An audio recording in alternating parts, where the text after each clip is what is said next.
Good afternoon. It's Brian Shannon from Alpha Trends Blogspot. Today is Tuesday, August 21st, 2007. The market is closed, and today the S&P 500 finished with a gain of about 0.25%. It finished at 144.99. That's a gain of 35 cents. So we had a little bit of strength here, but we still remain underneath that 200-day moving average. This is now the 8th day in a row that the market is closed below that. And once again today we see the volume diminishing, which might indicate that the buyers are running out of ammunition here, and that leaves the market vulnerable because we are in a primary downtrend with a declining 50-day moving average. Now the market's at a pretty important juncture, I think. What I'd outlined yesterday was this inverted head and shoulders pattern on the 10-minute time frame, and saying that the break of the neckline would basically occur at about 145.5. And then I outlined a scenario that said what we might see is a break past that neckline, but it really needs to get above 146 and hold above it for that for about a half hour or so before we could consider that that might be in play. Now, encouragingly, on the short-term time frame, we've also got a 5-day moving average now heading higher. So a lot of mixed signals, and that's why I think that we're a very important area for this market. As I've also pointed out the last few days, is that from the August 8th high to the lows we saw last Thursday, this market seems to be finding resistance on a regular basis right here at the 2/3 retracement level. So is this market now accumulating before it breaks past that 146, or is this distribution, the buyers running out of ammunition before we see a breakdown? I think that I would be on higher alert tomorrow on a move below about 144.30, but more importantly, again, is going to be that 143 level, and that's also where we see the approximate level of that 5-day moving average. So there's nothing really decisive here in this chart. But when we look at the daily time frame, the larger term time frame always takes or it carries more weight with it, and it tells me that this market is very vulnerable. You've got to continue to go slow here. I said a couple days ago that maybe this market's just going to go sideways, and that's still a possibility here. But we need to be very defensive in here and be suspicious of any strength in here. So we're at a point where potentially the sellers could regain control. And if that were to happen, then I think we could look for perhaps a retest of the lows from last week, but this time it might come on lighter volume.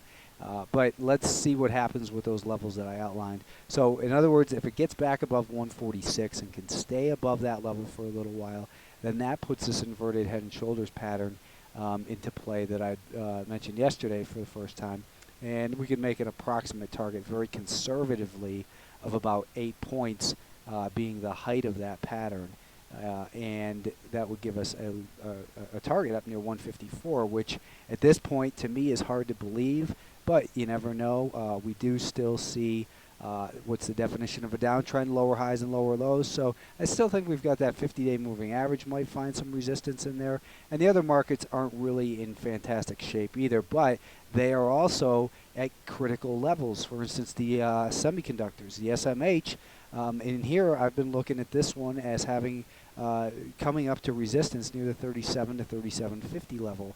That was the original upward target that I had suggested this market might rally to once it did find support at that 200-day moving average. Now we're coming into that level, and on the daily time frame, once again, we've got diminishing volume, and that, again, only price pays, and it just gives us an indication that maybe the buyers are running out of ammunition, and it's in a vulnerable position here. It's in a place where the sellers could potentially regain control, so be very careful. It is back above that 5-day moving average. It did also break that downtrend line there. That downtrend line seems to have acted as support yesterday, and now we've got this little series of higher highs and higher lows. But be very suspicious, in particular, I think, on the semiconductors, on a move below $36.80. Breaking below that level could be what it takes to see the sellers regain control in here of the short-term trend. The IWM, again, we've continued to see selling at that 200-day moving average here over the last 2 weeks. We do have that 10-day moving average crossing up to the 20-day moving average, which indicates typically indecision. Indecision comes in stage 1 or stage 3, that is accumulation or distribution. Given that the most recent phase of the market movement was down, that is stage 4, This is looking more like stage 1 potential accumulation in here. You could also look at it as maybe we're setting up a big head and shoulders pattern here on this daily time frame. If we drill down to that a little bit more on the hourly, we can see in here that maybe another drive lower sets up that right shoulder, and then we could get a move past that level that I had mentioned yesterday, which I believe was $80.20.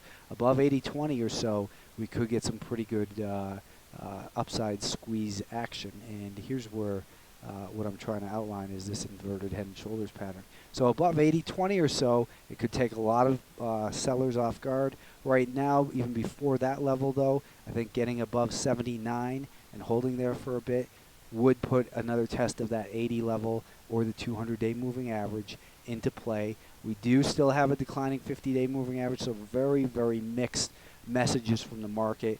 And when we get these types of mixed messages where you could make a case that basically goes either way, it says that we're in a heightened risk level for this market, and that you've got to just go slow in here, small share size, and if you find good stocks, good low risk stocks, setups to focus on, those are what you ought to be playing, because that's really the better move while this market is kind of in this indecisive mode. The NASDAQ 100 finished with a 54-cent gain. That's 1.1%. So a good day on the NASDAQ, but it's still below this 50-day moving average. It's still below the 20-day. The 10 is below the 20. So really mixed in here, and it's back up to the level that I've been talking about as far as where the important level of prior support is that could once again act as resistance, and that's basically 47 to 47.30. I think I said yesterday 47.20, but I want to say 47.30 because that 47.30 level would also be right here, which is a 2/3 retracement of the move from August 8th in the NASDAQ 100. Let me just get my trend tool from this move to there. So 1/3 retracement brought it up to this level here, which is 46.11. 50% retracement brings it up to this area right here. And the 2/3 retracement, 61.8%, brings it up to 47.30. So that could be where this market maybe turns back lower, or if it can hold above that level for, again, about a half hour or so, then perhaps we're going to see the buyers regain control.